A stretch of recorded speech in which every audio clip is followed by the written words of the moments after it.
Assalamualaikum warahmatullahi wabarakatuh. Alhamdulillah, alhamdulillahi hamdan katsiran tayyiban mubarakan fi kama yuhibbu rabbuna wa yarda. Wa ashhadu an la ilaha illallah wahdahu la syarikalah wa ashhadu anna Muhammadan abduhu wa rasuluh. Ya ayyuhalladzina amanu taqullaha haqqa tuqatih wa la tamutunna illa wa antum muslimun, amma ba'du. Fa inna asdaqal hadisi kitabullah wa khairal hadi hadi Muhammadin sallallahu alaihi wasallam wa syarral umuri muhdatsatuha wa kulla muhdatsatin bid'ah wa kulla bid'atin dhalalah wa kulla dhalalatin finnar. Ikhwan wa akhwati fillah, bapak-bapak, ibu-ibu, kaum muslimin dan muslimah, jamaah majelis taklim dakwah sunnah Pasegan Asri yang semoga dimuliakan oleh Allah Subhanahu wa taala. Kepada sahibul bait, keluarga besar Dr. Angga, yang semoga Allah menurunkan rahmat dan barakah pada keluarga dan kediaman beliau. Tidak ada kata yang patut kita ucapkan di malam hari ini selain rasa syukur kita kepada Allah Subhanahu wa taala atas segala karunia nikmat yang telah Allah berikan kepada kita.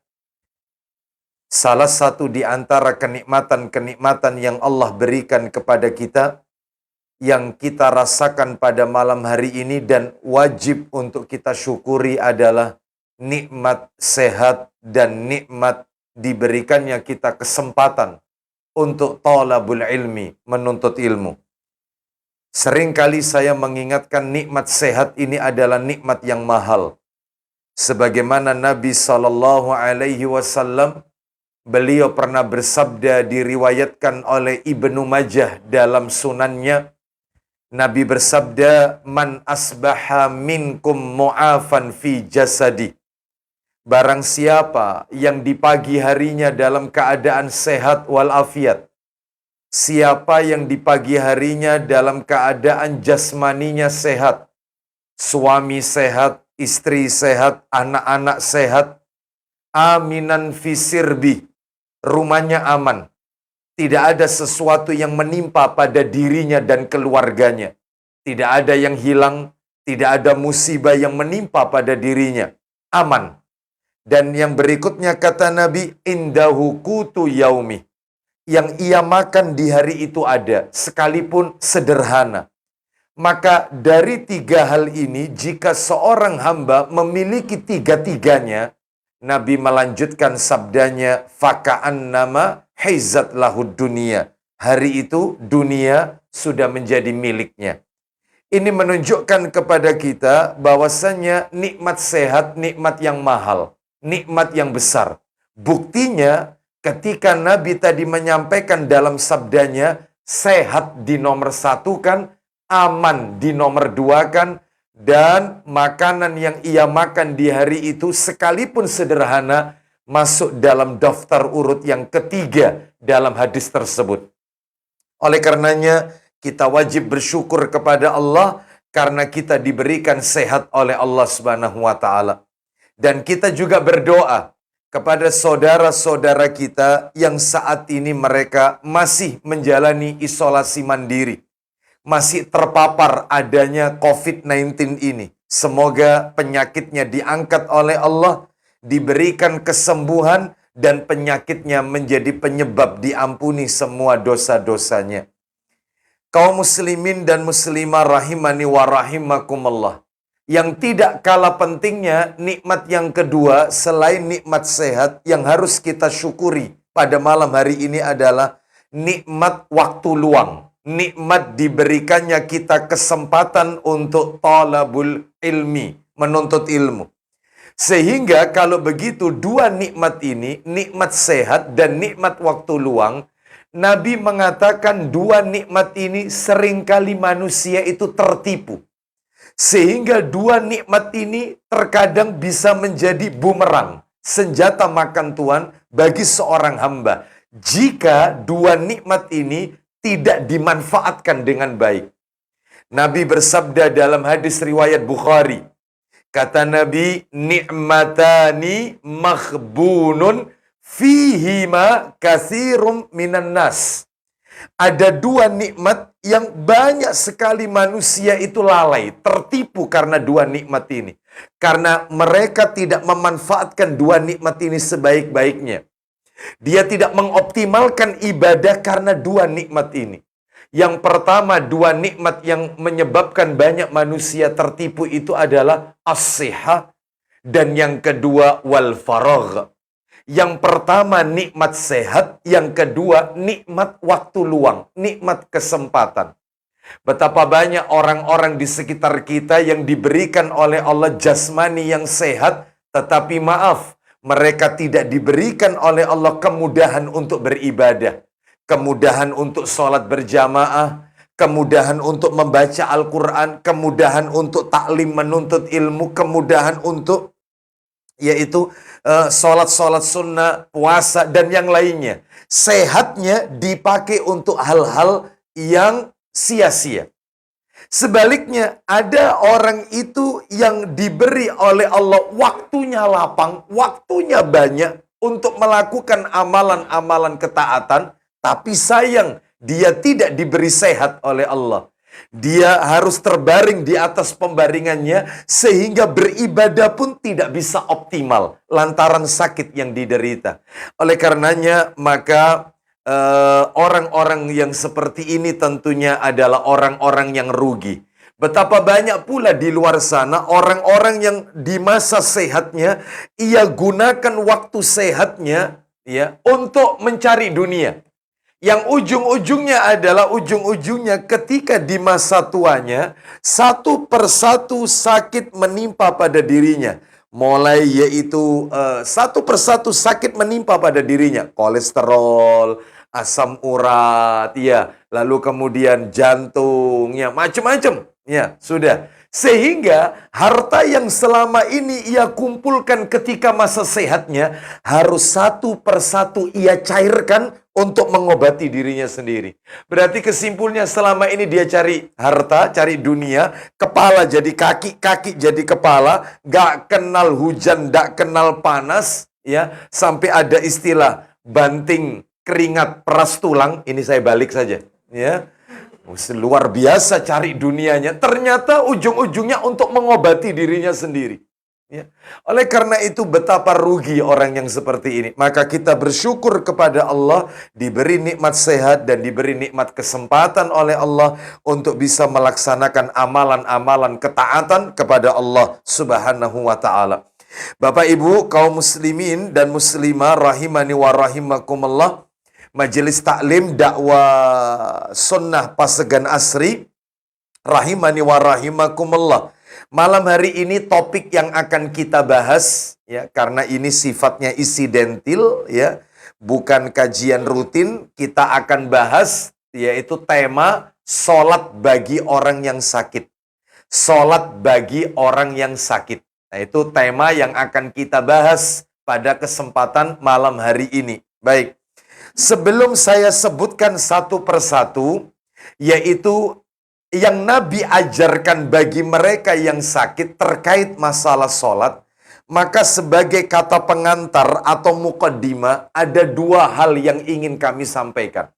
Yang pertama nih, bahwasannya sholat itu adalah sebuah kewajiban yang mutlak wajib dilakukan oleh seorang muslim.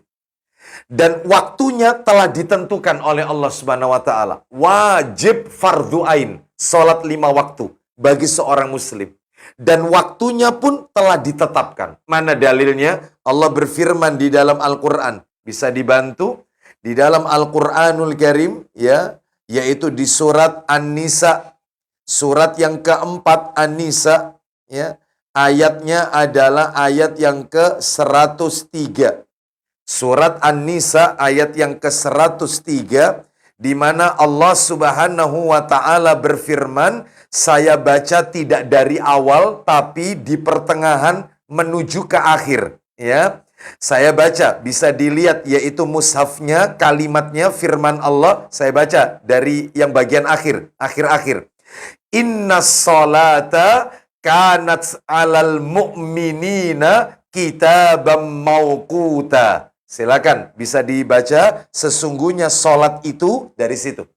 Sungguh, sholat itu adalah kewajiban yang ditentukan waktunya atas orang-orang yang beriman. Jelas sekali dalam ayat ini. Sholat itu adalah kewajiban fardhu ain. Maksudnya sholat 5 waktu.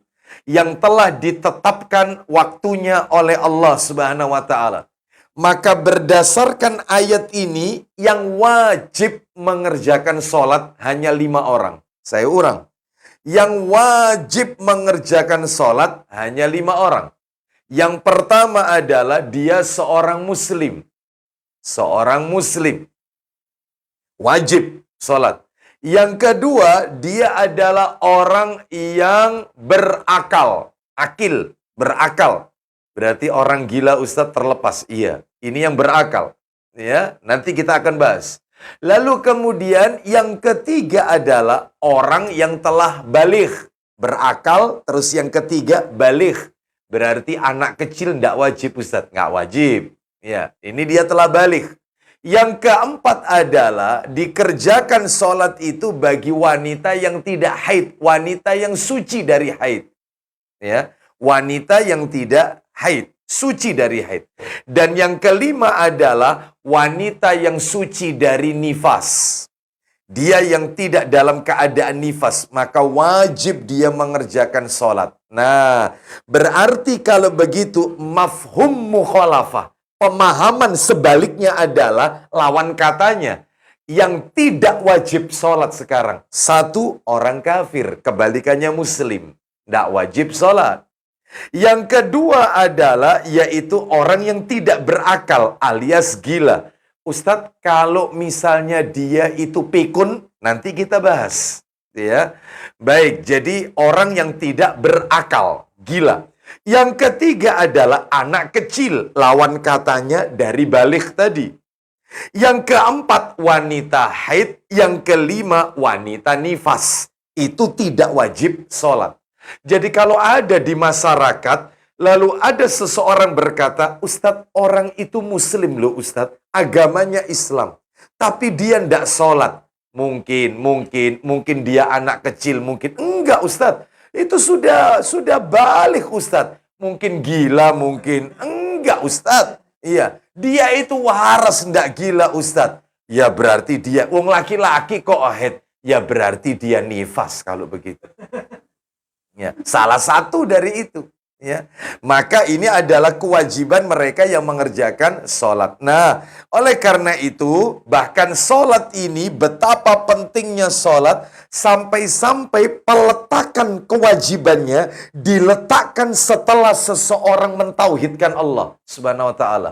Setelah seseorang mengucapkan 2 kalimat syahadat dalam daftar urut rukun Islam. Asyhadu an la ilaha illallah wa asyhadu anna Muhammadar Rasulullah. Maka rukun Islam kedua bukan zakat, bukan puasa, bukan haji, tetapi sholat.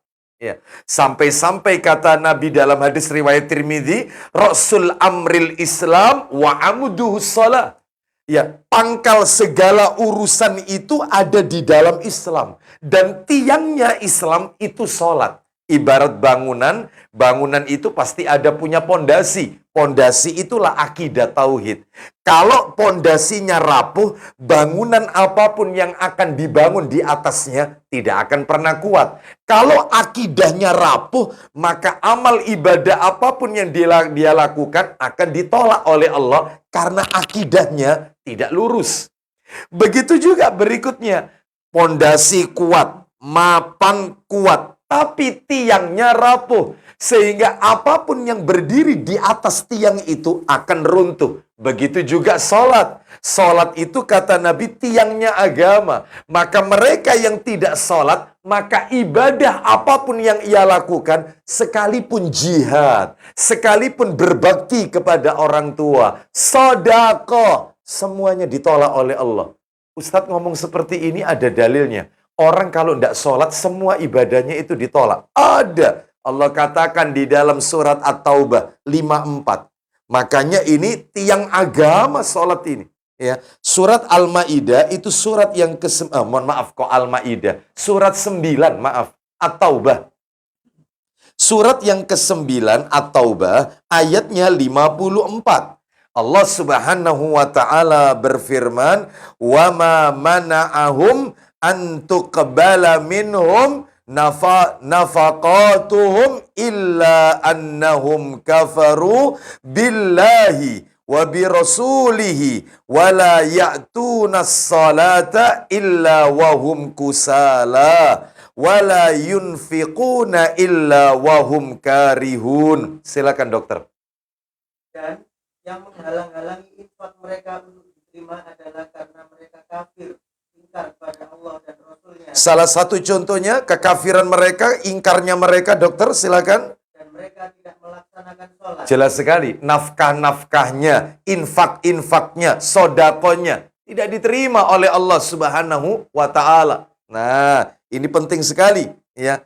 Bahkan Bapak Ibu sekalian, rahimani wa rahimakumullah, itu disebutkan di dalam yaitu hadis Nabi. Sayang ini kitabnya ada yang tertinggal, ya. Ada yang tertinggal, yaitu di dalam kitab Sahih Targhib wa Tarhib.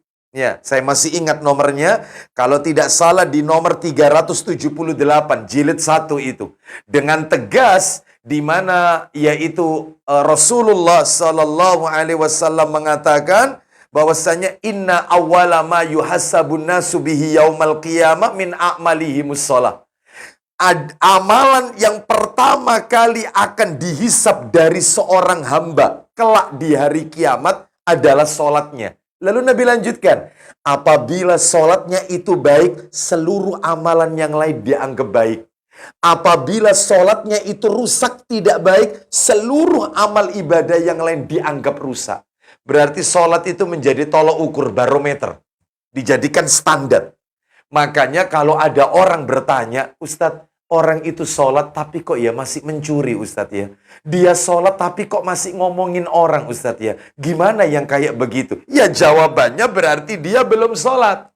Sebab kata Allah dalam Al-Quran, ada lagi ayatnya. Al-Ankabut ayat 45. Surat Al-Ankabut surat nomor 29 ayat 45. Insya Allah Bapak Ibu hafal kok. Minimal telinga kita familiar dengan ayat ini. Karena sering kita dengarkan. Al-Ankabut ayat 45. Inna sholata tanha anil fahsyai wal munkar. Sesungguhnya sholat itu dapat mencegah perbuatan yang keji dan mungkar. Ternyata kok setelah sholat dia masih melakukan kemungkaran-kemungkaran. Ya berarti belum sholat kata para alim ulama. Nah, ini menunjukkan kepada kita Bapak Ibu, kembali ke materi inti kita. Mohon maaf. Bahwasannya sholat ini penting sekali di dalam Islam. Bahkan yaitu sholat ini adalah kewajibannya, perintahnya Nabi harus naik ke langit ke-7. Yaitu melakukan perjalanan Isra dan Mi'raj. Adapun ibadah-ibadah yang lain, Nabi cukup yaitu ada di kota Madinah. Nabi tidak perlu susah-susah dari Mekah ke Palestina, Baitul Maqdis, Yerusalem, lalu berangkat lagi naik ke Sidratil Muntaha, langit ke-7. Nggak perlu. Khusus sholat, Nabi harus naik ke langit ke-7. Sedangkan ibadah yang lain, itu tidak dilakukan.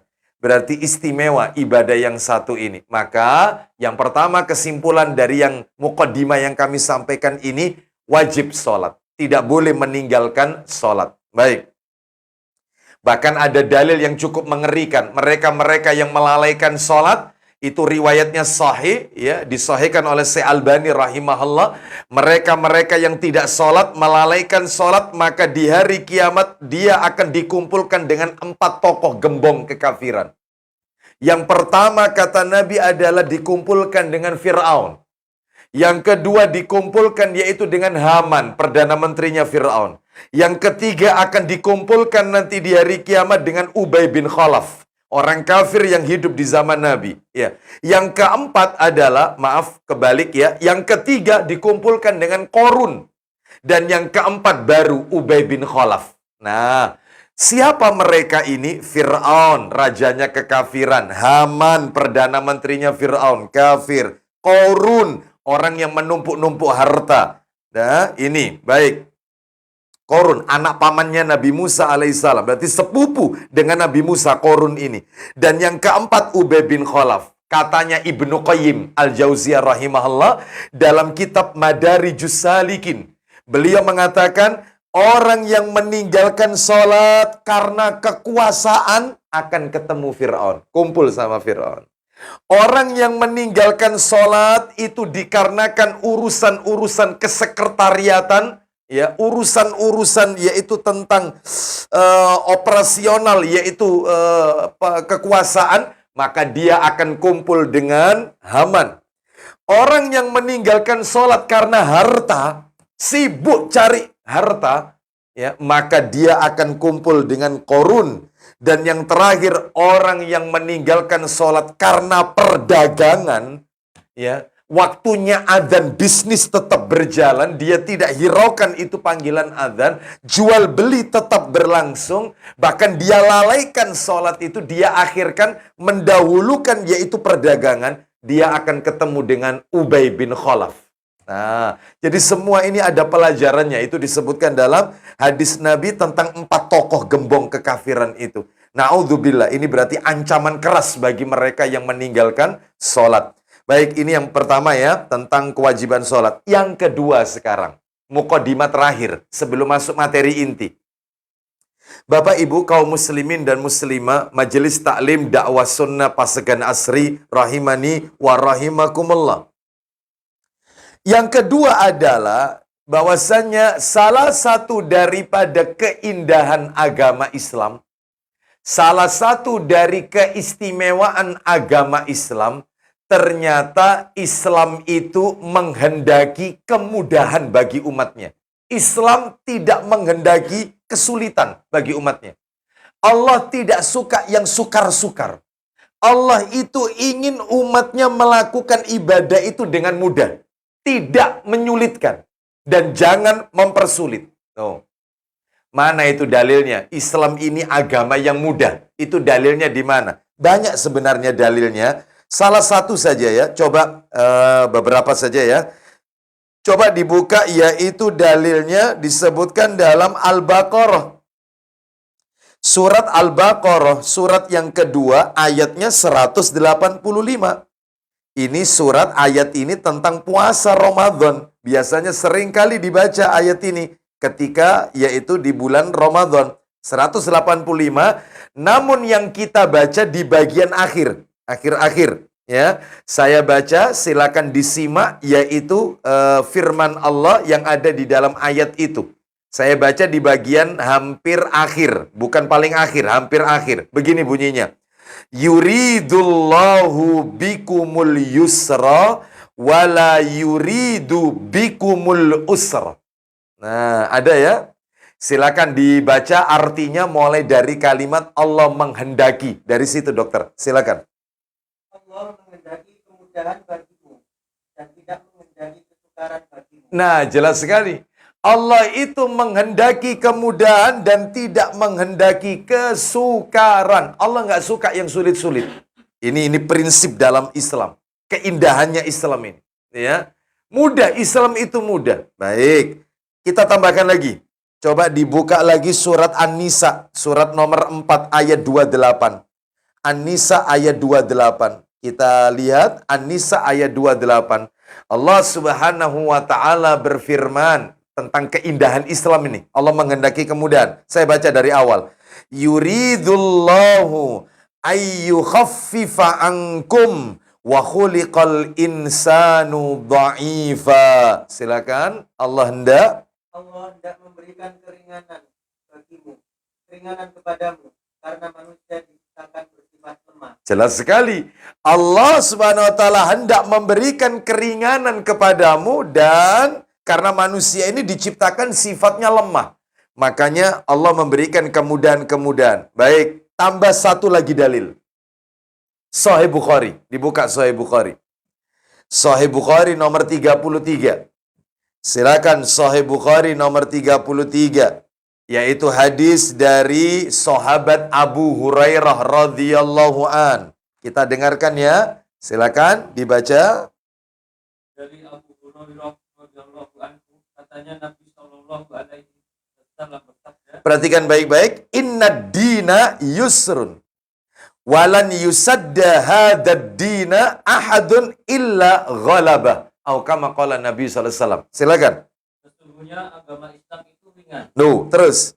Barang siapa memperberat-berat, maka dia akan dikalahkan oleh agama. Maksudnya begini, Islam itu agama yang mudah, tidak menyulitkan, tidak memberatkan. Siapa orang yang berlebih-lebihan dalam hal agama, masalah ibadah berlebih-lebihan, ya, Nabi tidak ajarkan dia tambah-tambah, maka dia akan dikalahkan oleh agama itu. Maksudnya apa? Maka dia tidak akan pernah mampu untuk melakukannya. Capek, letih, lelah, rugi.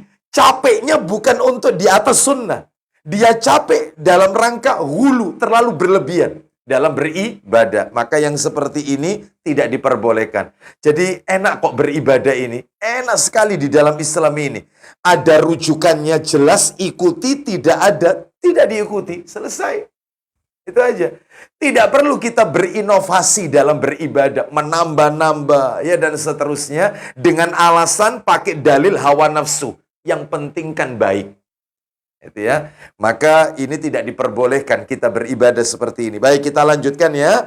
Maka dalam hal ini Islam itu agama mudah. Ya, mari kita nikmati kemudahan-kemudahan di dalam Islam ini. Banyak sekali bentuk-bentuk kemudahan di dalam Islam ini. Ya, misalnya nih, selain yang sholat ya, selain yang kita bicarakan ini, banyak sekali. Contoh, mereka yang tidak mampu puasa Ramadan, maka diqadha di luar Ramadan.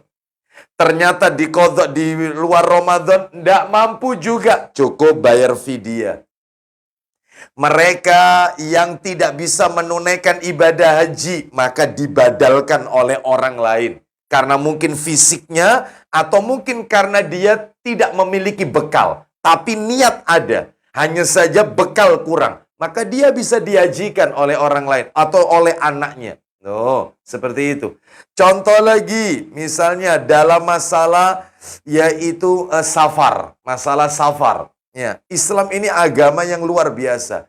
Sholat boleh dijamak qashar. Ya, zuhur dan asar masing-masing 2 rakaat. Ya, maghrib dan isya, maghrib 3 rakaat, isyanya 2 rakaat. Seperti itu. Ya. Dan banyak sekali contoh-contoh yang lainnya yang diajarkan oleh Nabi Shallallahu Alaihi Wasallam. Nah, salah satunya adalah kemudahan yang Allah dan Rasulnya berikan bagi mereka yang sedang sakit. Bagaimana kalau sholat dalam keadaan sakit? Namanya manusia tidak mungkin sehat terus. Pasti dia mengalami yang namanya sakit. Nah, pada saat itulah yaitu Islam memberikan solusi bagaimana cara beribadah sholatnya orang yang sakit. Nah, itu ya. Baik, yang mungkin sebagian kita ada beberapa yang masih belum mengetahui bagaimana tata cara sholat bagi orang yang sakit. Nah, Bapak Ibu sekalian, supaya kajian kita tertata dengan baik, maka ternyata petunjuk untuk sholat bagi orang yang sakit itu ada 21. Hanya 21. 21 etika, 21 adab bagi mereka yang sedang sakit ketika akan mengerjakan sholat. 21 hal yang Nabi ajarkan terkait sholat bagi orang yang sakit. Apa itu? Yang pertama nih, ya, yang pertama. Jika nanti catatannya tertinggal ya, atau dalil-dalil yang kami sebutkan terlewat, maka nanti akan kami kirimkan melalui bentuk PDF nanti ya. Ya, dengan dalil yang lengkap tentunya.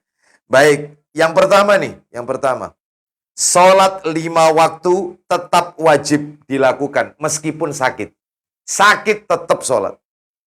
Nggak ada ceritanya sakit, libur dulu, nggak bisa. Tetap. Ya. Ustadz sakitnya parah ini, nanti kita bahas. Tetap sholat, intinya tetap sholat. Kita urut aja, pelan. Nanti kita akan temukan itu semakin meruncing. Jadi, sholat 5 waktu tetap wajib dilakukan meskipun sakit. Mana dalilnya? Silakan dibuka Bukhari-nya. Sahih Bukhari. Nomornya 578. Bukhari 578. Sahih Bukhari 578. Ya, dari Imran bin Husain. Bukan Husain itu ya, Husain. Ya, silakan. Dari Imran bin Husain katanya, Baik, kanats bi bawasirun fasa'altu Nabiyya sallallahu alaihi wasallam anis shalah. Silakan. aku sakit bawasir. Aku sakit wasir. Wasir. Wasir ini apa wasir ini? Ambeien.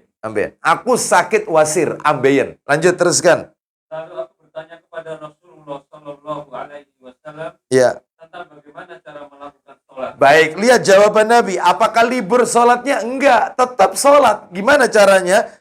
Yaitu kata Nabi, salli qa'iman.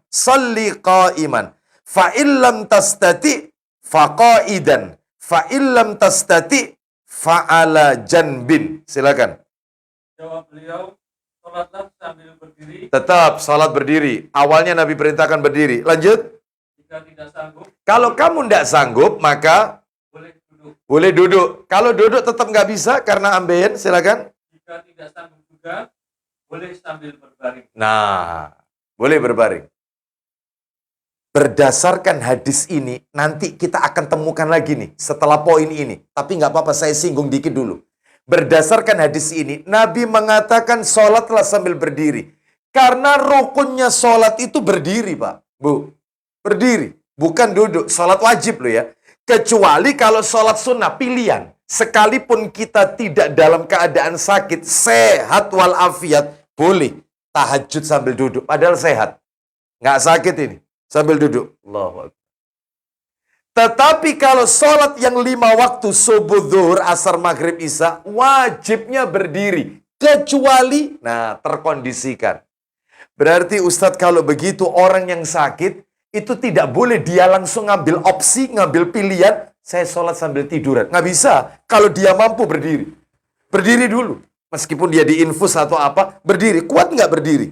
Kuat Ustadz, berdiri. Baik. Begitu di pertengahan sholat, misalnya nih kata para ulama, ternyata dia tidak mampu, yaitu berdiri lama. Maka dia duduk dulu pilihannya. Duduk. Ternyata di tengah-tengah duduk, dia merasa kalau berdiri kuat. Maka berdiri lagi. Jadi nggak bisa terus. Duduk terus, tidur terus. Enggak.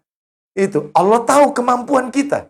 Ya. Jadi kita jangan ngapusi. Ya. Jangan membohongi. Ya. Orang boleh kita katakan enggak mampu, saya itu enggak kuat. Tapi Allah tahu itu. Tahu. Maka tetap pilih berdiri.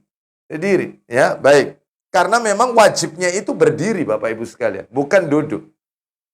Kecuali terkondisikan. Kalau memang tidak sanggup. Kita lanjutkan yang nomor 2 sekarang. Nah, tambah naik nanti ini. Yang kedua. Tetap bersuci meskipun sakit. Tetap bersuci meskipun sakit. Dalam hal ini adalah yaitu wudhu. Ya. Wudhu. Berarti menggunakan air. Meskipun sakit. Ya. Baik. Kecuali jika dengan berwudhu akan semakin memperlambat penyembuhan. Misalnya. Atau timbulnya rasa sakit. Ya. Atau merusak salah satu anggota tubuh. Kalau kena air, nggak kering-kering misalnya lukanya. Kalau kena air, malah tambah sakit nanti. Kalau kena air, akan yaitu merusak salah satu anggota tubuhnya. Dan seterusnya. Maka pilihan opsi kedua, tayamum. Nah, opsi kedua itu. Opsi pertama tetap, yaitu wudhu dengan air. Jika dikhawatirkan yaitu nanti penyembuhannya semakin lama atau dia semakin yaitu sakit, menggigil, demam karena terkena air, maka cukup tayamum atau ditayamumkan oleh orang lain. Ya, dalam hal ini kalau suami misalnya yang mentayamumkan adalah kalau dia tidak mampu tayamum sendiri, ya istrinya atau anak laki-lakinya atau anak perempuannya, artinya yang mahramnya. Ya, jangan kemudian misalnya ustadznya sakit, terus pengen tayamum, terus jamaahnya ibu-ibu, sini ustadz saya tayamumi ustadz. Wah, ya sembuh itu insya Allah. Tidak lama-lama sakitnya, itu ya. Ya, seperti itu ya, tidak boleh ya. Baik, seperti itu. Kita lanjutkan. Mana dalilnya? Dalilnya adalah di dalam Al-Quran surat An-Nisa ayat 29. An-Nisa 29. Ya, An-Nisa 29 dan siapkan Abu Dawud jilid 1. Ya. An-Nisa 29. Allah SWT berfirman, saya baca yang di bagian tengah ya. Silakan dilihat mushafnya di bagian tengah. Di situ firman Allah SWT, saya nukil ya. Wala taqtulu anfusakum innallaha kana bikum rahima. Nah, silakan. Dan janganlah kamu membunuh, silakan. Dan janganlah kamu membunuh dirimu. Tuh, terus. Sungguh Allah Maha Penyayang kepadamu. Baik, jangan kamu membunuh dirimu, jangan mendolimi dirimu. Artinya kalau tidak mampu kena air, maka nggak apa-apa, yaitu dengan tayamum. Seperti itu. Lanjut, silakan Abu Dawudnya, jilid 1 nomor 336. Abu Dawud nomor 336. Ya, dari sahabat Jabir bin Abdullah radhiyallahu an. Silakan Mas, dibaca. Dari Jabir radhiyallahu an, dia berkata, Silakan. kami pernah keluar dalam suatu perjalanan. Ya, mohon izin dok ya, saya minum dok. Ya, silakan. Lalu seorang di antara kami kepalanya terkena batu. Nah, salah seorang di antara mereka kepalanya terkena batu, terluka. Lanjut. Dan terluka. Kemudian orang itu bermimpi berjunub. Ketika dia tidur, orang yang terluka ini mimpinya mimpi junub, sehingga dia harus mandi besar. Tapi kepalanya terluka ini. Lanjut teruskan. Maka dia bertanya kepada sahabat-sahabatnya, Ya, silakan. apakah kalian mendapatkan keringanan bagiku untuk bertayamum? Dia bertanya kepada temannya yang lain, apakah aku ada keringanan, ada ruksa? Mungkin dengan tayamum, artinya jangan sampai kena air. Kepalaku ini sakit, terluka. Apa kata teman-temannya? Mereka menjawab, Silakan. kami tidak mendapatkan hukum dispensasi bagimu. Nggak ada keringanan. Wong air ada. Kecuali kalau air nggak ada, maka tayamum. Ini air ada. Ya tetap harus mandi. Akhirnya dia mandi dan meninggal. Meninggal. Orang ini meninggal cerita akhirnya. Lanjutkan. Sedang kamu sanggup memakai air. Terus. Lalu laki-laki itu mandi. Setelah itu dia mati. Mati. Meninggal. Terus lanjut.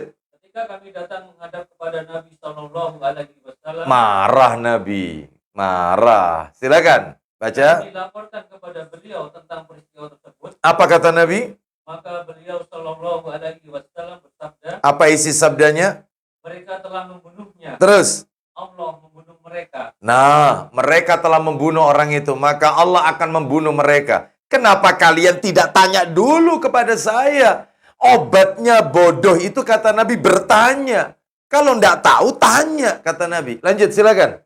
Kenapa mereka tidak bertanya dahulu? Terus, Kalau mereka tidak mengetahui, sesungguhnya obatnya kebodohan? sungguh obat kebodohan itu hanya bertanya. Nah, tanya. Wong Rasul masih hidup. Akhirnya apa kata Nabi solusinya? Dia cukup bertayamum Tayamum aja karena terluka. Ya, terus lanjut. dan membalutkan kain atas lukanya itu. Nah, seperti itu ya. Baik, ini menunjukkan kepada kita tetap bersuci dengan air kecuali jika dirasa akan menghambat penyembuhan atau akan menimbulkan rasa sakit, perih dan yang lainnya, maka nggak apa-apa, ya. Nyeri dan seterusnya ya. Kita lanjutkan nomor 3. Orang yang masih suci dari tayamum yang pertama, jadi misalnya sholat duhur dia tayamum, ini orang sakit ini ya, dia nggak bisa kena air. Dokter mengatakan, katanya, ya jangan kena air dulu. Nah, misalnya ya, akhirnya dia tayamum. Tayamum untuk sholat duhur. Maka tayamum yang pertama itu bisa ia gunakan untuk sholat yang berikutnya. Asar misalnya. Selama dia belum batal. Tayamum yang pertama boleh, ya tayamum untuk sholat yang pertama, boleh untuk sholat yang kedua. Maghrib tayamum, isaknya tidak perlu tayamum lagi. cukup pakai tayamum yang pertama. Kecuali kalau dia di pertengahan itu batal. Apa pembatalnya tayamum? Sama seperti pembatal wudhu. Gitu ya. Sama seperti pembatal wudhu. Ya. Baik, kita lanjutkan. Ini di mana nomor 3 dalilnya fatwa ulama. Ya. Kita lanjutkan nomor 4. Nah, ini yang tadi saya singgung. Berdiri ketika sholat merupakan rukun sholat meskipun sakit. Berdiri ketika sholat itu termasuk rukun sholat meskipun sakit. Mana dalilnya? Ada ternyata di Quran. Silakan dibuka lagi Al-Baqarah 238. Al-Baqarah 238. Al-Baqarah 238. Allah Subhanahu wa taala berfirman, "Hafidhu 'alas salawati was salatil wusta wa qumu lillahi qanitin." Silakan. Peliharalah semua sholat dan sholat wusta. Apa itu sholat wusta? Sholat pertengahan. Maksudnya apa? Sholat asar. Pertengahan antara subuh zuhur dan maghrib isya. Namanya sholat wusta. Allah sebutkan tentang asar ini. Lanjutkan. Dan laksanakanlah sholat karena Allah dengan khusyuk. Baik.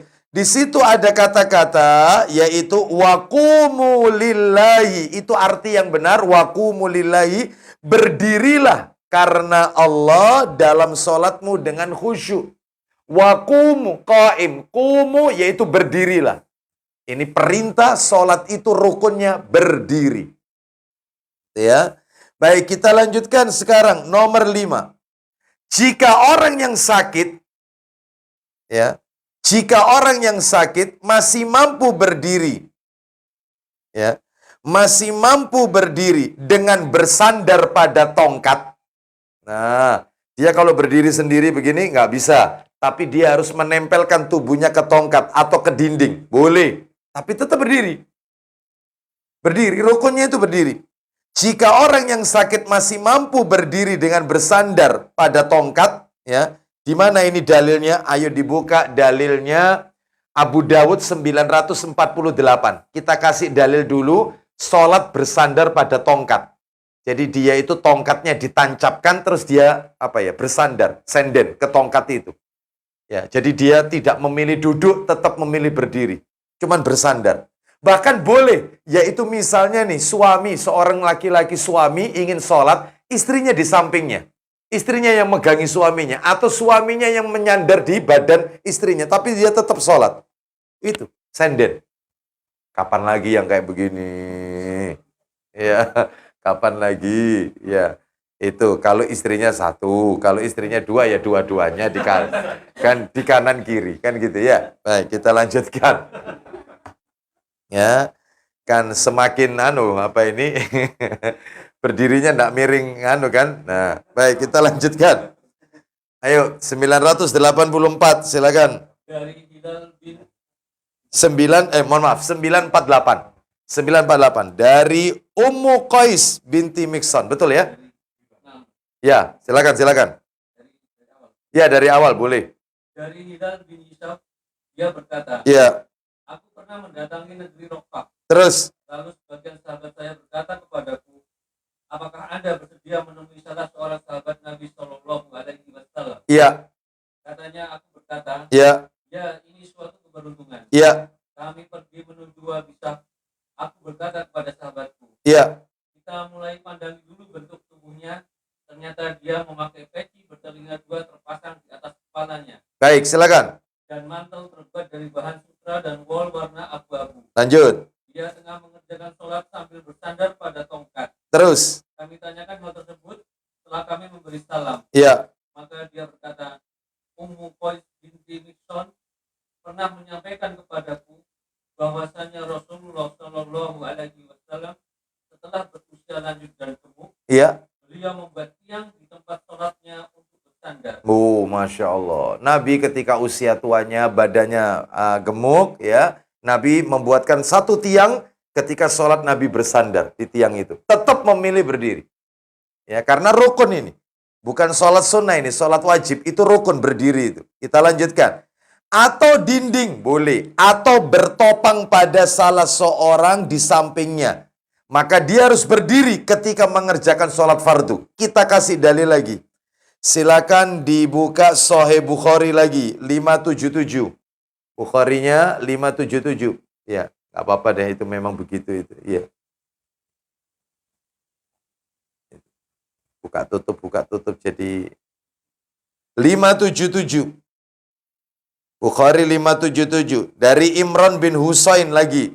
Silakan. Ya, baca. Dari Imran katanya, Hmm. aku bertanya kepada Nabi Shallallahu Alaihi Wasallam, Sa'altun Nabi sallallahu alaihi wasallam anis salatir rajuli wa huwa qaidun. Silakan. perihal orang yang sholat duduk. Baik, salat orang yang sambil duduk. Gimana ini? Lihat jawabannya Nabi. Faqala man shalla qa'iman fahuwa afdal. Silakan.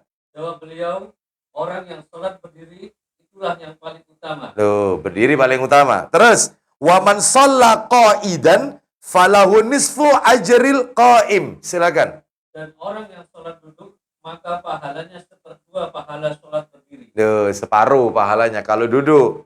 Terus kalau tiduran berbaring, wa man shalla na'iman falahu nisfu ajril qa'idi. Silakan. Dan orang yang sholat tidur, maka pahalanya seperdua pahala orang yang sholat duduk. Duh, separuhnya duduk. Ya, itu. Maka tentunya yang paling utama itu berdiri. Lanjut nomor 6. Yang ke-6. Apabila sholat sunnah, nah, pilihan. Apabila sholat sunnah, maka sifatnya pilihan. Boleh berdiri, boleh duduk. Bahkan boleh dilakukan dalam satu keadaan dua-duanya. Sholat 2 rakaat, tahajud. Itu bisa berdiri dan duduk. Dilakukan dua-duanya. Kadang berdiri, kadang duduk. Dan itu dilakukan oleh Nabi. Jadi Nabi SAW kalau sholat, merasa sesuatu menimpa pada beliau, mungkin capek atau apa, setelah berdiri beliau duduk. Nanti rakaat kedua berdiri lagi beliau. Dilakukan dua-duanya. Itu kalau sholat sunnah, pilihan. Sekalipun tidak sakit. Nah, itu ya. Mana dalilnya? Silakan Abu Dawudnya dibuka. Atau Bukhari aja nggak apa-apa deh. 580. Bukhari yang dekat aja. Iya, Bukhari 580 dari Aisyah ya. Silakan dari Aisyah radhiyallahu anha. Silakan. Diceritakan dari Aisyah radhiyallahu anha bahwasanya Rasulullah Shallallahu Alaihi Wasallam sholat sambil duduk. Nah, terus Maka beliau membaca sambil duduk. lanjut. Apabila bacaannya tinggal kira-kira 30 atau 40 ayat, Panjang berarti. Lah kita tahajudnya surat favorit Inna A'toina Kal Kausar dan Kul Huwallah. Wah, makanya 15 menit kelar ya. Itu, ini Nabi ini panjang. Kira-kira bacaan kurang 40 ayat, lanjut. apabila bacanya tinggal kira-kira 30 atau 40 ayat, beliau berdiri dan meneruskannya bacaannya sambil berdiri. Duh, begitu seterusnya. Nanti duduk kira-kira kurang berapa, berdiri lagi. Ya, masih ada? Lanjutkan. Kemudian beliau ruku dan sesudah itu sujud. Terus. Pada rakaat kedua beliau melakukannya seperti itu juga. Nah, seperti rakaat pertama. Lanjut. Apabila beliau telah selesai sholat, Ya. beliau melihat kepadaku. Jika aku masih bangun, beliau bercakap-cakap denganku. Terus. Dan apabila aku telah tidur, beliau pun berbaring pula. Nah, berbaring sambil menunggu waktu subuh. Kalau lihat Aisyah itu istrinya itu terbangun, diajak ngobrol istrinya. Nah, itu ya, seperti itu. Apabila yaitu tidur, lihat istrinya tidur, maka beliau pun tidak mau mengganggu istrinya, beliau melanjutkan, yaitu bukan tidur, sambil menunggu, yaitu waktu adzan subuh. Baik, ini yang dilakukan oleh Nabi Shallallahu Alaihi Wasallam. Lanjut yang ketujuh. Ya, yang ketujuh, jika seseorang merasa takut,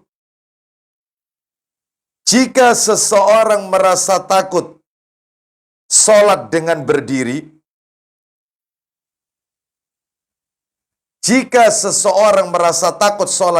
berdiri, karena dapat membahayakan jiwanya, khawatir jatuh pingsan, ya, karena sakit dia, khawatir nanti drop atau apa, khawatir dia sesuatu yang menimpa pada dirinya, maka boleh dia sambil duduk.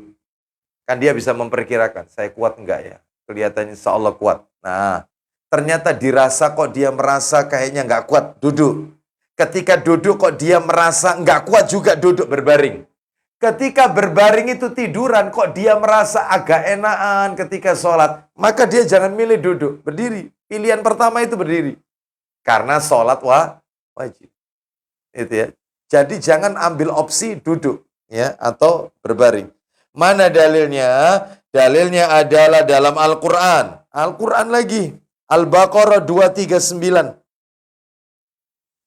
Al-Baqarah tadi kan 238, sekarang Al-Baqarah 239. Allah berfirman, "Fa in khiftum farijalan aw rukbana fa idza amintum fadhkurullaha kama 'allamakum ma lam takunu ta'lamun." Silakan. Jika kamu takut ada bahaya, sholatlah sambil berjalan kaki atau berkendaraan. Terus Kemudian apabila telah aman, maka ingatlah Allah, sholatlah bagaimana dia telah mengajarkan kepadamu apa yang tidak kamu ketahui. kata para alim ulama, nggak apa-apa sholat di kendaraan seperti itu. Kalau kamu takut bahaya, nggak apa-apa. Yaitu sambil di kendaraan. Maka ini diperbolehkan ya. Takut bahaya, sholatlah sambil berjalan atau berkendaraan. Seperti itu. Iya. Misalnya waktu sholat sudah masuk, kena macet di jalan. Kalau memang memungkinkan, nggak apa-apa sholat di mobil. Tinggal cari arah kiblat aja. Kiblatnya kalau di kiri kita, kiblatnya, maka takbiratul ikhramnya saja menghadap kiblat. Nah, takbiratul ikhramnya saja. Misalnya di kiri nih, saya praktekkan. Yang menghadap ke kiri, Allahu Akbar. Maka kita arahkan tubuh kita kemana mau. Ya, termasuk di kereta, ya, dan seterusnya. Maka nggak apa-apa. Andai kata tidak tahu arah kiblatnya, ya, maka dalam hal ini sholatlah sedapatnya. Seperti itu ya. Baik, insya Allah bisa diketahui dengan kompas, ya, atau di handphone kan sudah ada arah, yaitu kiblat. Bisa. Kita lanjutkan nomor 8. Nah, ini yang kita tidak ketahui nomor 8 ini. Cara duduk yang afdol. Cara duduk yang utama. Ketika orang sakit adalah cara duduk yang afdol bagi orang yang sakit saat sholat. Nah, gitu maksudnya. Bagi orang yang sakit saat sholat adalah dengan at-tarabbu'u. Apa itu at-tarabbu'u? Duduk bersila. Silo, ya kayak gini. Dan ini berlaku laki perempuan ini. Nah, itu. Berlaku. Jadi bukan memilih seperti duduknya dokter tadi. Ya, iftiros. Ya, iftiros. Bukan, ya. Bukan begini, tetapi bersila. Bersila. Itu yang afdol itu. Jadi panjenengan kalau nggak bisa berdiri, sholat sambil duduk, maka duduknya bersila. Ustadz kalau bersila agak repot juga Ustadz karena sakit. Ya nggak apa-apa, sedapatnya. Islam itu mudah. Jangan mempersulit, ya. Karena tapi ini memang sunnahnya begitu, kecuali kalau bertabrakan dengan kondisi. Nah, kalau sudah begini terkondisikan. Yang tidak boleh itu mengkondisikan. Nah, itu ya, kalau terkondisikan nggak apa-apa. Mana dalilnya? An-Nasai. Nah, ini kitabnya. Sudah saya siapkan di talinya, dokter. Nomornya 1660. 1660 An-Nasai dalam Sunan An-Nasai 1660 dari Aisyah radhiyallahu anha. Silakan dokter. Dari Aisyah radhiyallahu anha dia berkata, aku pernah melihat Rasulullah sholat sambil duduk dengan kaki bersilang di bawah paha. Iya. Ya, apa itu namanya, dokter? Mutarabi. Ya, mutarabbi, yaitu duduk bersilang. Duduk bersilang. Ah, ya bersila seperti itu.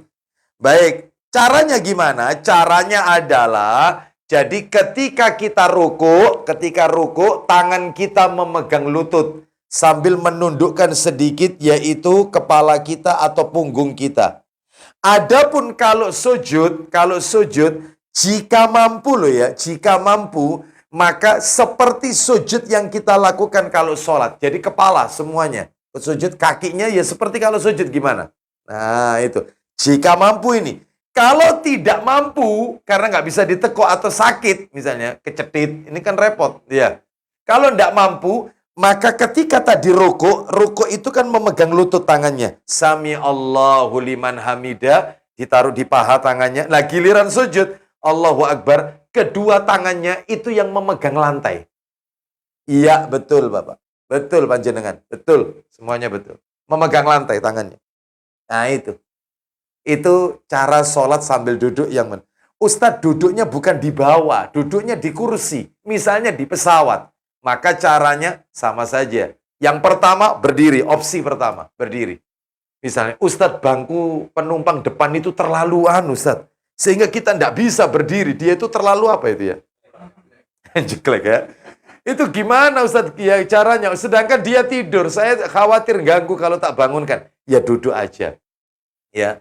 Kecuali kalau naik pesawatnya pesawat Saudi Airlines. Ada musolanya. Ada musolanya di belakang. Ada ya. Seperti itu. Nggak tahu pesawat ada nggak? Garuda ada nggak? Ya, saya kok belum pernah tahu ya. Mungkin ada mungkin ya. Mudah-mudahan ada ya. Baik, kalau Saudi saya pernah tahu ada di bagian belakang. Nah itu. Adapun kalau tidak mampu ya duduk. Kalau mampu misalnya berdiri tetap berdiri. Kok khawatirnya ternyata pesawat ini ada gangguan, kita khawatir jatuh, maka kita sambil duduk. Dan seterusnya begitu. Jadi boleh dilakukan dua keadaan. Apabila sholat sambil duduk, maka rukuknya tetap memegang lutut. Sami Allahu liman hamidah. Lalu ketika sujud agak ditundukkan saja. Tangannya masih tetap di pahanya, bukan di lututnya. Tapi kepala agak lebih ditundukkan dikit. Nah, begitu. Itu kalau sholatnya sambil duduk. Kita lanjutkan. Yaitu yang ke-9. Jika tidak mampu sholat sambil duduk, ini nggak mampu ini duduk. Sholat sambil duduk nggak mampu. Maka boleh berbaring atau miring menghadap kiblat. Berbaring tapi miring menghadap kiblat. Kiblat kita ini ada di sebelah kiri saya. Sebelah sana, belakang saya ya. Oh iya sih tadi sana ya. Belakang saya. Berarti kalau begitu ya miringnya adalah yaitu ke sana, ke arah kiblat. Ya, ke arah kiblat. Ya. Miringnya ke arah kiblat. Itu. Mana dalilnya? Dalilnya adalah Bukhari. Nomornya 578.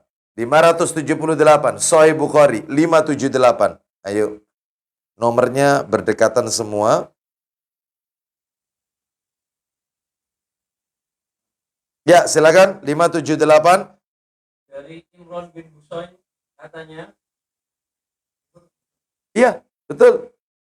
aku sakit bawasir. Ya, yang tadi terus. Lalu aku bertanya kepada Rasulullah Shallallahu Alaihi Wasallam tentang bagaimana cara melakukan sholat. Terus. Jawab beliau, sholatlah sambil berdiri. Jika tidak sanggup, boleh duduk. Baik, boleh duduk. Kalau tidak sanggup? Jika tidak sanggup juga, boleh sambil berbaring. Baik, ini sambil berbaring. Terus yang keterangan menghadap kiblat itu di mana? Keterangannya ada di Tirmidzi, dalam kitab Sunan Tirmidzi. Nggak bawa saya ya. Jilid 1, nomornya 372. Jilid 1 nomor 372. Miring menghadap kiblat. Tirmidzi. Baik, kita lanjutkan nomor 10. 10 ini ya. Rasulullah Sallallahu Alaihi Wasallam tidak menjelaskan cara berbaring ke kiri atau ke kanan. Yang penting menghadap kiblat. Ya, entah ke kiri, entah ke kanan, yang penting itu kiblat. Kan ada orang itu miring ke kanan karena kiblatnya sebelah kanan, ada yang kiblatnya itu di kirinya sehingga dia miring ke kiri. Gitu. Kenapa, Dok? Mengganggu nggak? Enggak ya? Saya pikir mengganggu. Iya. Jadi boleh. Nabi tidak menjelaskan cara berbaring ke kiri atau ke kanan. Boleh memilih kedua-duanya, boleh pilih salah satu. Adapun yang paling afdol adalah tetap dia itu ke kanan. Kenapa? Karena Rasulullah menyukai mendahulukan sebelah kanan dalam semua urusan. Dalilnya Sahih Muslim yang ini. Nomornya 213. Sahih Muslim 213. Ya. Silakan. Ya, silakan, dokter. Dari Aisyah radhiyallahu anha katanya, Kana Rasulullah sallallahu alaihi wasallam yuhibbu tayammuna fi sya'nihi kullihi. Silakan. Rasulullah Shallallahu Alaihi Wasallam lebih suka mendahulukan yang kanan dalam segala keadaan atau perbuatan. Stop. Semua keadaan perbuatan Nabi suka mendahulukan yang kanan. Ya, kita lanjutkan nomor 11. Jika tetap tidak mampu sholat dengan berbaring miring menghadap kiblat, nggak bisa miring ini. Miring ke kiri atau ke kanan, pokoknya menghadap kiblat, itu ternyata nggak mampu dia. maka boleh sambil terlentang. Sedangkan kedua kakinya ke arah kiblat. Saya ulang ya. Tadi kan yang nomor 9 itu kan sholatnya itu nomor berapa tadi? 10. Nomor 10. Sholatnya itu miring ke kiri boleh, miring ke kanan boleh, yang penting menghadap kiblat. Ini dipakai miring, tidak bisa, sakit punggungnya. Maka tidurlah sambil terlentang, tapi kakinya mengarah ke kiblat. Betul dokter? Nggih, seperti itu. Iya, ke kiblat kakinya. Itu. Ustadz, di rumah sakit tidak bisa Ustadz off nama, diputer-puter gini Ustadz. Ya, apalagi yang kecil-kecil. Waduh, nanti sabar dulu ya. Kita urut satu persatu. Mana dalilnya? Dalilnya adalah riwayat Daruqutni. Saya bacakan aja, nggak saya bawa kitabnya. Hadis riwayat Daruqutni. Begini, Rasulullah SAW bersabda, perhatikan, kata Nabi, fa'illam tastati' shalla mustalqiyan warijlahu mimma yali al-qiblah. Kata Nabi, kalau tidak mampu duduk, maka sholatlah dengan terlentang kedua kaki ke arah kiblat. Ya, itu kalau tempat tidurnya di rumah sakit itu kakinya langsung mengarah ke kiblat, enak. Enak sudah. Nih ya. Misalnya lagi kakinya tidak menghadap kiblat, tapi dia kalau miring ke kiri ngadep kiblat atau miring ke kanan misalnya ngadep kiblat, enak. Ini misalnya kondisi nggak bisa ini arahnya nggak karuan ini ya. Ini, maka kita lihat lagi sekarang nomor 11. Ya. Oh, mohon maaf kok 11, 12. Jika tidak mampu melakukan gerakan rukuk dan sujud, nggak mampu ini. Ya. Dia tidak bisa rukuk, tidak bisa sujud sambil duduk itu tidak bisa. Ya. Maka menggerak-gerakkan kepala sebagai gantinya. Gerak-gerakan kepala. Dan isyarat sujud lebih rendah dari rukuk. Jadi dia tidur terlentang, dia tetap ketika takbiratul ihram sedekap. Allahu Akbar. Ketika dia rukuk, tangannya yaitu dibuka. Allahu Akbar. Begini. Ya, ditundukkan dikit kepalanya. Sami Allahu liman hamidah, diangkat lagi kepalanya. Allahu Akbar, sujud maka agak ditekan begini. Nah, ditundukkan dikit ke bawah. Nah, tapi sambil terlentang. Ya, ini semua diajarkan sama Nabi. Dalilnya di mana? Silakan kitab silsilah hadis sahih. Nah, yaitu nomornya 639. Nah, itu kan ada nomor-nomornya ya. 639. Yang ada di atasnya itu ya. Ya betul, 639. 639. Betul, 63 itu nomor aslinya 323. Ada di bawah nomor aslinya. Betul. Silakan dibaca. Dari Ibnu Umar, ia berkata bahwa Rasulullah Shallallahu Alaihi Wasallam menyebut salah seorang laki-laki sahabat beliau yang sedang sakit. Sakit, terus. Sedangkan aku ikut bersama beliau. Ya, lanjut. Kemudian beliau masuk ke dalam rumahnya. Teruskan. Ternyata laki-laki itu sedang sholat di atas kayu, dan ketika itu ia meletakkan keningnya di atas kayu tersebut. Nah, dia letakkan keningnya itu di atas kayu itu. Nah, ini kan menyusahkan. Nggak perlu seperti itu. Maksudnya Nabi sudah, kalau rukuk itu ditundukkan dikit, kalau sujud agak lagi ditundukkan lagi. Terus kan?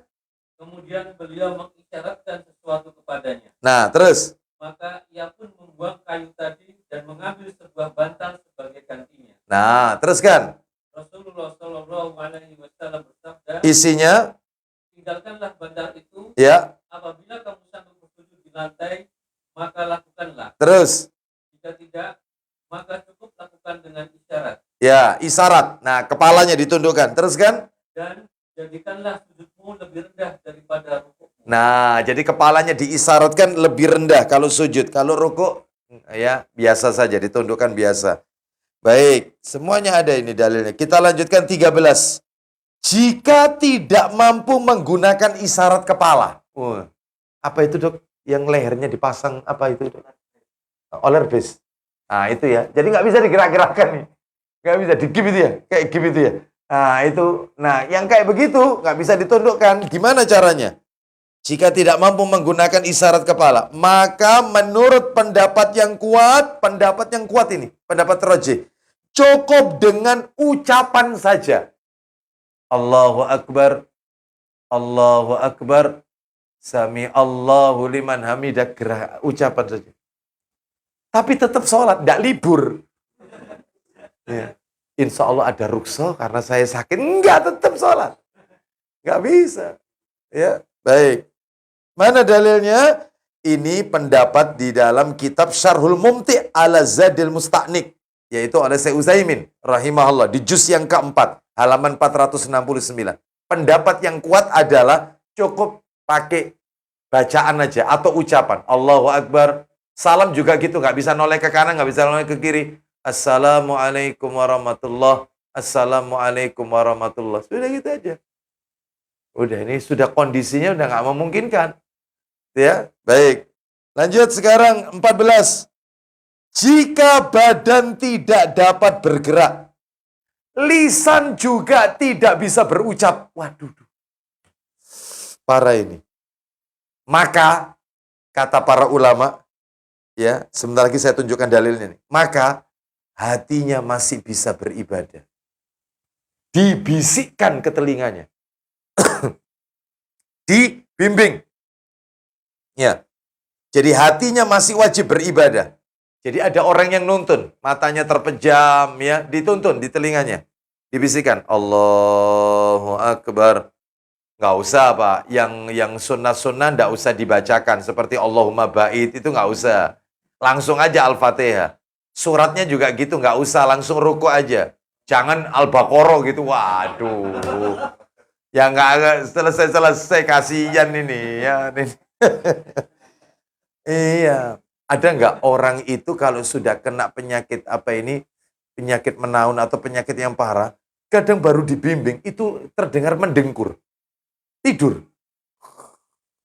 Bangunkan lagi. Bangunkan, dia bangun, sudah Allahu Akbar. Yang pendek boleh, Subhana Rabbiyal Adhimi, boleh. Ya, Subhana Rabbiyal Adhimi wa bihamdi, Subhana Rabbiyal Adhimi wa bihamdi. Sami Allah liman hamidah, Rabbana walakal hamdu, Allahu Akbar. Subhana Rabbiyal A'la wa bihamdi. Terus kemudian Allahu Akbar. Rabbik firli.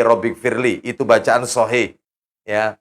Tidak hanya Allah maghfirli warhamni wajiburni warfa'ni kepanjangan. Ya, baca yang pendek aja. Rabbi firli. Ustaz saya sehat gini boleh nggak pakai itu Ustaz? Rabbi firli. Nggak apa-apa. Itu hadisnya sahih. Mana dalilnya? Tetap beribadah. Hatinya masih beribadah. Wajib. Dalilnya adalah surat 15 ayat 99. Al-Hijr ayat 99. Al-Hijr ayat 99. Allah SWT berfirman, surat 15 ayat 99. Wa'bud rabbaka hatta ya'tiyakal yaqin. Silakan. Dan sembahlah Tuhanmu sampai yakin ajal datang kepadamu. Loh, karena dia belum ajal, belum meninggal, ya tetap beribadah. Dan sembahlah Rabbmu sampai datang ajal. Dia kan belum ajal, belum meninggal. Ya harus beribadah. Nggak boleh meninggalkan sholat. Sampai seperti itu, Bapak Ibu sekalian. Lanjut nomor 15. Tinggal dikit lagi nih. Tidak ada kewajiban. Betul ya? 15 ya. Tidak ada kewajiban bagi orang laki-laki yang sakit untuk sholat berjamaah di masjid. Nggak wajib. Sakit. Ustadz sakit hati ini Ustadz. Oh ya nggak bisa. Ya, lain ini ya. Ini beda ini ya. Itu ya. Baik. Tidak ada kewajiban bagi orang laki-laki yang sakit untuk sholat berjamaah di masjid. Karena uzur. Nggak apa-apa sholat di rumah. Kondisi kayak begini Ustadz nggak apa-apa. Ya apalagi di daerah itu zonanya masih belum memungkinkan untuk berjamaah. Apalagi pandemi ini juga kasusnya masih meningkat dan seterusnya. Nggak apa-apa sholat di rumah. Ada dalilnya itu. Karena Nabi mengatakan la diroro wala dororo wala diror. Tidak boleh membahayakan ya dirinya dan membahayakan orang lain. Kita nggak tahu siapa yang OTG. Maka dari itu jangan-jangan kita yang OTG, kita nulari orang, itu tidak boleh. Kita tertular, juga kasihan istri di rumah. Seperti itu. Apalagi kita sholat nggak tenang. Di masjid itu banyak yang nggak pakai masker. Misalnya. Wong Nabi saja melarang orang untuk sholat ke masjid kalau makanan sudah dihidangkan. Jadi makanan kalau sudah dihidangkan, makan dulu baru sholat kata Nabi. Sebab kalau tidak, kamu tidak akan khusyuk. Urusan makan aja, itu tidak boleh sholat di masjid. Apalagi kita ke masjid, ada orang yang batuk-batuk nggak pakai ditutup. Kuk. Itu pasti nggak tenang ini. Aduh, ini COVID. Ini dalam hati, amba aneh nyesek bisa. Wah, wis. Tenang apa enggak? Nggak tenang. Istri di rumah, khawatir. Nanti di masjid ini, nanti akhirnya ke anak, nanti saya juga. Khawatir, maka dalam hal ini nggak apa-apa. Ya, karena apa? Karena memang adanya uzur yang disyariatkan ini. Ya, baik. Tapi apabila daerah itu sudah kondusif, maka nggak apa-apa sholat di masjid. Ya, baik. Kita lanjutkan. Mana dalilnya? Silakan dibuka. Dalilnya Abu Dawud 551. Abu Dawud 551. Abu Dawud 551. Ya, silakan. Dari Ibnu Abbas radhiyallahu anhu juga berkata, Ya, Rasulullah Shallallahu Alaihi Wasallam bersabda, langsung aja. barang siapa yang mendengar panggilan azan sementara tidak ada uzur yang menghalanginya untuk memenuhi panggilan azan tersebut, Maka, maka tidaklah diterima daripadanya sholat yang telah dikerjakannya. lo sholat di rumah, padahal dia tidak ada uzur ini. Maka sholat yang dikerjakan di rumah tidak diterima oleh Allah. Kecuali uzur. Apa para sahabat? Pertanyaannya. Para sahabat bertanya, apakah uzur itu? Baik, wamal udhru. Silakan. Apa uzur itu? Silakan. Beliau Shallallahu Alaihi Wasallam menjawab, Silakan satu. takut bahaya Dua. atau sakit. Nah, takut bahaya yang nomor 2 sakit. Takut bahaya ini macam-macam.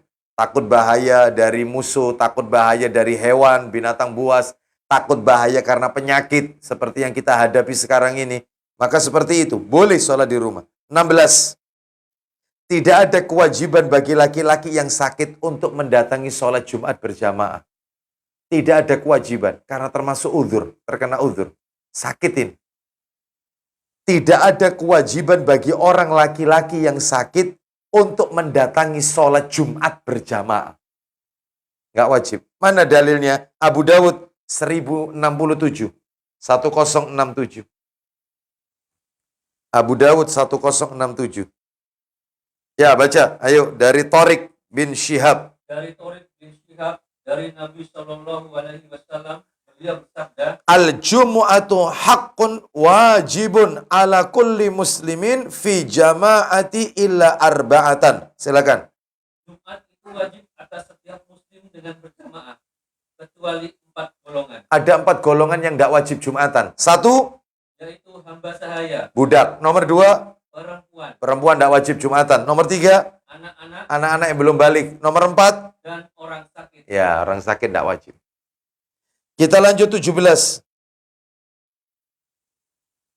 Nomor 17. Nomor 17. Orang yang sakit boleh menjamak sholat. Orang sakit boleh menjamak sholat. Duhur sama asar, maghrib sama isya. Menjamak loh ya. Bukan dikosor. Duhur tetap 4, asar 4. Maghrib 3, isya-nya 4. Dijamak. Boleh jamak takdim, boleh jamak takhir. Sesuai kemampuannya. Tapi intinya karena dia sakit, maka sudah langsung dijamak aja duhurnya sama asar. Jamak takdim. Nanti ketika adzan asar nggak usah. Nanti adzan maghrib jamak lagi sama isya-nya. Karena sakit soalnya. Boleh. Seperti itu ya, boleh. Jangankan begitu. Wanita istihadzoh. Itu kan wanita yang terkena darah penyakit istihadzoh. Itu sholat boleh dijamak. Wanita istihadzoh. Darah yang keluar di luar kebiasaan haid wanita. Itu boleh dijamak. Ya seperti itu. Daripada dia terus-terusan mandi dan seterusnya. Maka dalam hal ini cuma ada caranya. Kalau mau menjamak. Kalau istihadzoh itu. Zuhur sama asar dijamak. Maka dia mandi dulu. Mandi sekali. Mandi besar ini. Zuhur asar dijamak. Nanti mau sholat maghrib mandi lagi. Jamak sekalian sama isya. Selesai. Setelah itu nggak sholat. Nanti nunggu subuh. Ternyata keluar darah lagi. Mandi besar lagi. Seperti itu. Nanti setelah itu mau zuhur. Mandi lagi. Untuk zuhur dan asar. Nah, seperti itu. Ya. Mana dalilnya? Dalilnya adalah silakan dibuka yaitu dalam Sahih Abu Dawud. Abu Dawud dibuka. Sunan Abu Dawud nomor 294, 294 dan 295. 294 dan 295.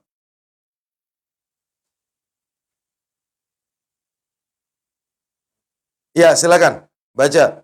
Dari Aisyah radhiyallahu anha, dia berkata, Ya, ada seorang wanita pada masa Rasulullah Shallallahu Alaihi Wasallam mengeluarkan darah penyakit. ya, istihadhah. Lalu dia diperintahkan mendahulukan sholat asar dan mengakhirkan sholat zuhur Nah, teruskan. dengan satu kali mandi untuk kedua sholat itu, Berarti jamaknya jamak takhir. Duhurnya ditaruh di asar. Lanjut. dan mengakhirkan sholat maghrib, mendahulukan sholat isya dengan satu kali mandi untuk keduanya. Baik, untuk keduanya satu kali mandi. Berarti maghribnya ditaruh di isya. Nggak apa-apa seperti ini. Lanjutkan. Dan untuk sholat subuh hendaknya dia mandi sekali. Nah, teruskan. Maka aku katakan kepada Abdurrahman, kata Syu'bah perawi hadis ini, apakah cara seperti ini bersumber dari Nabi Shallallahu Alaihi Wasallam? Lanjut. Maka Abdurrahman berkata, aku tidak menceritakan sesuatu pun hadis kepadamu, melainkan berasal dari Nabi Shallallahu Alaihi Wasallam. Lanjut saja. 295. Dari Asma binti Umais. Silakan. Dari Asma binti Umais radhiyallahu anha, beliau berkata, aku pernah berkata, wahai Rasulullah, sesungguhnya Fatimah binti Abu Hubais terserang darah penyakit sejak ini dan ini, Ya, sedangkan dia tidak mengerjakan sholat. ya. Maka Rasulullah Shallallahu Alaihi Wasallam bersabda, Isinya. Subhanallah, Maha suci Allah, ini dari setan. Ya, Hendaklah dia duduk di wadah tempat cucian. ya, Apabila ternyata dia melihat warna kuning di atas airnya, ya. hendaklah dia mandi sekaligus untuk sholat zuhur dan asar. Terus. Juga mandi sekaligus untuk sholat maghrib dan isya. Jadi boleh dijamak. Satu kali mandi, satu kali mandi. Begitu seterusnya. Ya, jadi katanya para ulama, istihadhah ini termasuk salah satu bentuk sakit yang menyulitkan wanita. Ya, demikian pula sakit yang lain yang lebih menyulitkan. Seperti itu. Istihadhah ini termasuk bentuk sakit untuk wanita. Apalagi lebih parah daripada istihadhah. Maka boleh dijamak. Berikutnya nomor berapa? 18. Ternyata sampai 20 saja ya. Yaitu 18. Menurut pendapat yang kuat. Menurut pendapat yang kuat. Ya. Menurut pendapat yang kuat. Orang yang sakit yang tengah dalam perjalanan dalam rangka penyembuhan di luar negeri boleh mengqashar sholat. Berobat di luar negeri, maka diqashar.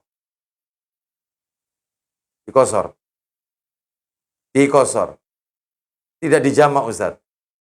Begini, saya ceritakan dulu sedikit. Jadi, kalau yaitu kita keluar kotanya atau keluar negerinya sampai 19 hari, maka itu sholatnya itu adalah yaitu diqashar tapi tidak dijamak. Diqashar. Seperti itu. Tetapi kalau lebih dari 19 hari, karena patokannya itu 19 hari, itu ada dalam hadis Abu Dawud. Lebih dari itu, maka normal sholatnya. Nggak pakai jamak, nggak pakai qashar. Normal.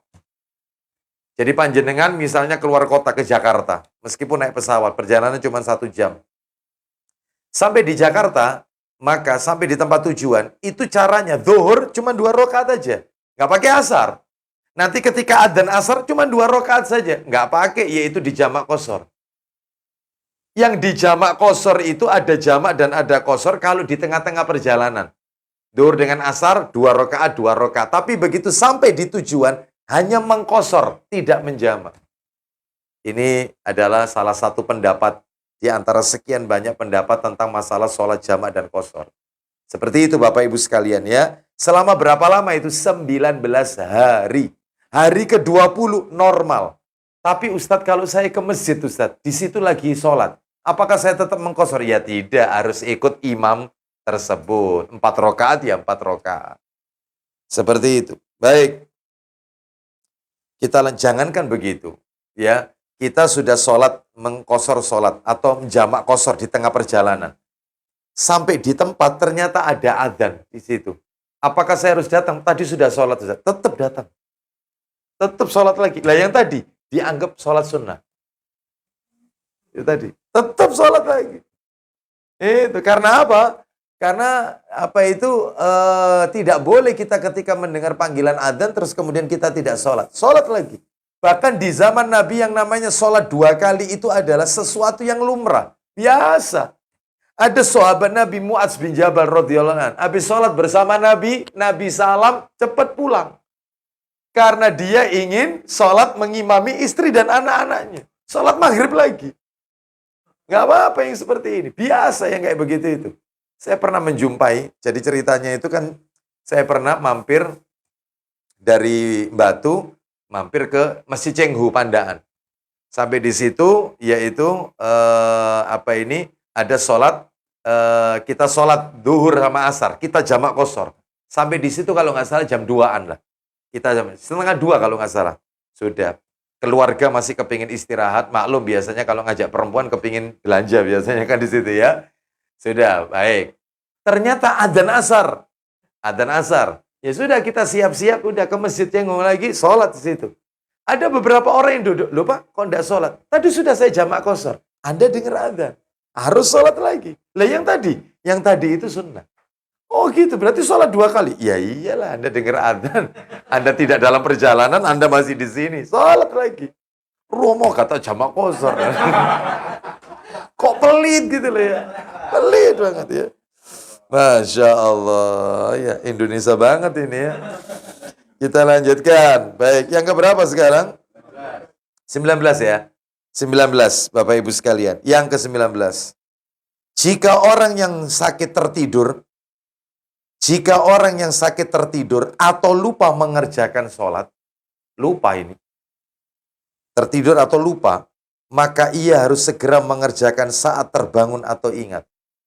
Langsung sholat. Misalnya ini, karena pengaruh obat, injeksi, duhur hilang, asar hilang, sadarnya baru isya. Maka begitu bangun, maka dia harus sholat duhur di malam itu. Duhur yang dia tinggalkan, duhur asar.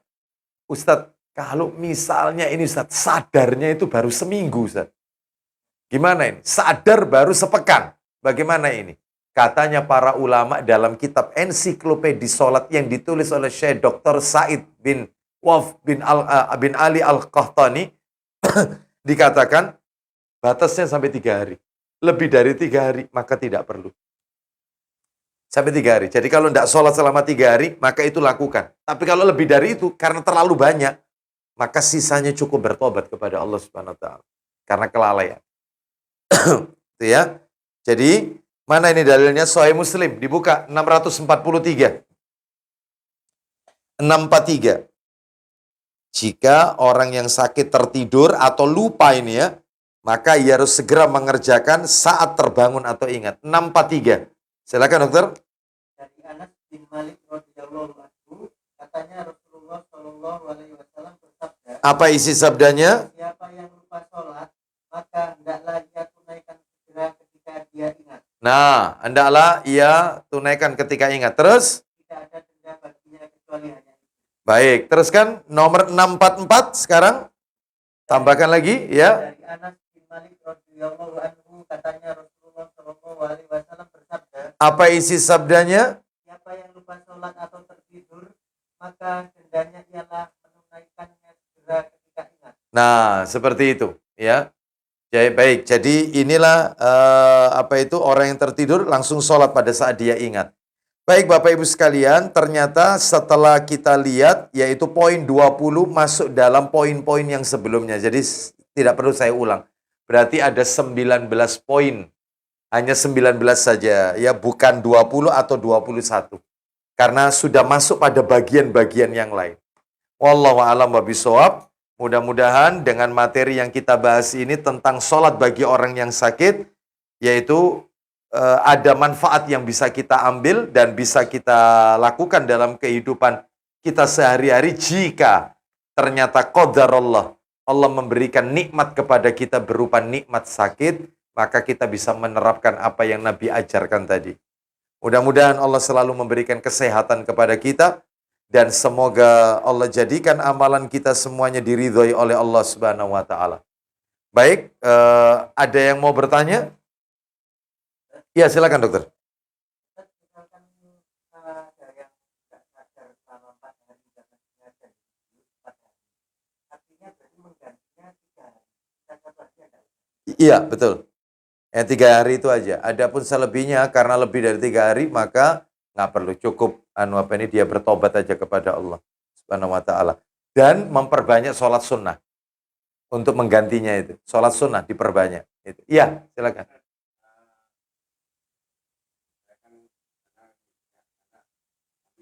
Hmm, iya,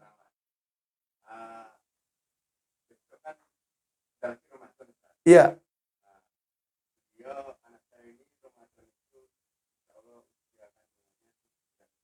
iya,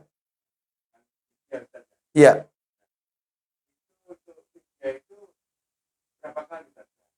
Baik. Tata cara pembayaran fidyah ya. Nah, iya,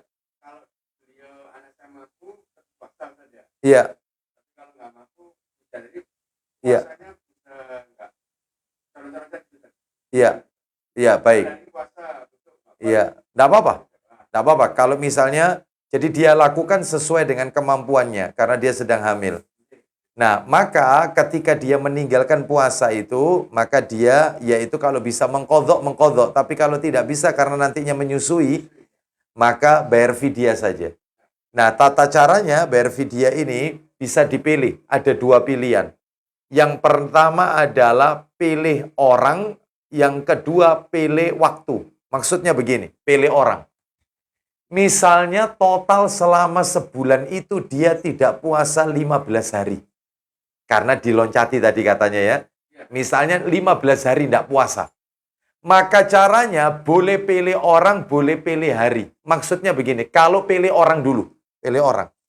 Maka caranya adalah panjenengan mencari 15 orang. Kenapa kok 15? Karena tidak puasa 15 hari. Kalau tidak puasanya 20 hari, panjenengan cari 20 orang. Paham ya? Itu pilih orang namanya. Paham ya? Kalau tidak puasa Ramadan 6 hari, cara fidyahnya adalah cari 6 orang fakir miskin. Sesuai dengan jumlah harinya tadi orangnya. Itu Anda kasih makan sekali makan dalam 1 hari itu. Selesai. Bisa dipahami?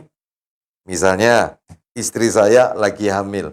Tidak puasa selama ngebleng 30 hari. Ngebleng ini. Nggak kuat. 30 hari Ramadan, nggak puasa. Maka pada saat itu dia harus bayar fidyah. Caranya apa? Dicari 30 anak yatim atau 30 orang miskin. Karena nggak puasanya 30 hari. Dicari, sudah dalam sehari itu mereka dikumpulkan atau misalnya kita kasih langsung makan kepada mereka. Sehari 1 kali makan. Kita kasih, selesai. Sudah, itu fidyahnya. Berarti 30 bungkus untuk 30 orang itu. Nah, itu dibayarnya kapan? Itu katanya ulama, boleh yaitu dibayarkannya itu ketika Ramadan atau boleh setelah Ramadan. Tetapi pendapat yang kuat setelah Ramadan. Setelah Ramadan. Itu ya. Itu kalau pilih orang. Ya, kalau opsi kedua, cara yang kedua, agak ribet cara kedua ini. Banyak yang tidak suka. Caranya gimana? Jadi begini cara yang kedua. Misalnya tidak puasa 30 hari. 30 hari tidak puasa. Caranya adalah yaitu kita kasih makan 1 orang, tiap hari 1 orang, selama 30 hari kita ngasih makan. Itu namanya pilih hari. Bapak Fulan hari ini tak kasih makan. Besoknya Bapak Fulan yang satunya. Besoknya lagi Bapak Fulan. Ini kan akhirnya ketanggungan terus. Tiap hari dia ngasih makan selama 30 hari. Lah, yang ringkes itu yang tadi model pertama. Berapa hari tidak puasa, jumlah orangnya sesuai dengan jumlah hari yang ditinggalkan tadi. Tinggal sekali makan, ngasih makan hari itu, tuntas sudah. Jadi pahami ya? Tidak puasa 20 hari. Carikan 20 orang fakir miskin, kasih makan di hari itu 1 kali makan. Selesai. Terbayar. 1 hari tuntas semua sudah. Gitu ya. Itu. Iya.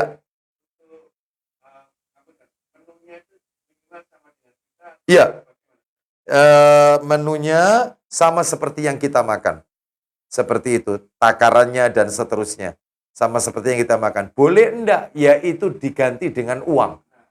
1 bungkus 15.000. Nggak puasa 30 hari.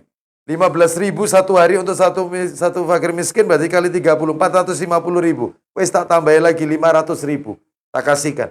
Apakah boleh seperti ini? Nggak boleh. Karena harus diberikan berupa makanan. Dan itu langsung siap saji, bukan mentah. Nah, bukan beras dan seterusnya. Seperti itu. Wallahu a'lam bishawab. Itu ya. Baik, kecuali begini. Dia langsung berhubungan sama catering. Bu, tolong buatkan saya pesan untuk 30 orang karena saya tidak puasa 30 hari, berarti 30 orang buatkan. Berapa satu porsinya? 20.000. Kali 30 600.000. Tolong nanti dikirim kepada panti asuhan itu ya. Untuk 30 orang. Nah, itu nggak apa-apa seperti itu. Terimanya mereka itu tetap makanan. Yang tidak boleh itu terima uang mereka. Ada tuntunannya. Iya, enggak apa-apa. Cukup disampaikan aja, niatan kita saja untuk video. Gitu. Iya, Pak. Ya, baik. Cukup ya? Ya. Betul. Hujan deras. Di rumah.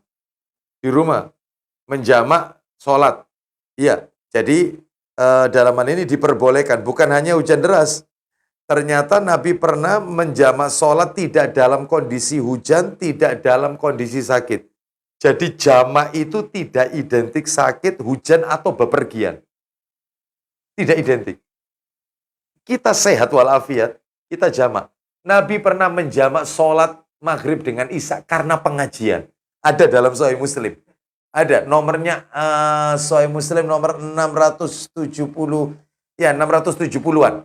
Pernah. Jadi kajiannya habis asar, kajiannya ba'da asar, ternyata sampai yaitu matahari terbenam dilanjut terus sama Nabi. Masuk maghrib, terus dilanjut masuk isya, lanjut. Akhirnya sholatnya dijamak. Maghrib 3 rakaat, isyanya 4 rakaat. Karena taklim, bukan karena safar. Itu ya. Boleh. Jadi jamak itu tidak identik bepergian. Yang identik dengan safar itu qasar. Itu identik dengan bepergian itu. Nah, apalagi hujan boleh dijamak. Wallahu a'lam bishawab. Demikian yang bisa kami sampaikan, semoga menjadi tambahan ilmu yang bermanfaat dan kita akhiri kajian kita dengan kafaratul majelis. Wassallallahu ala nabiyyina wa ala alihi washabihi wasallam. Subhanakallahumma bihamdika asyhadu an la ilaha illa anta astaghfiruka wa atubu ilaik. Wa akhiru da'wana anil hamdulillahi rabbil alamin. Assalamualaikum warahmatullahi wabarakatuh.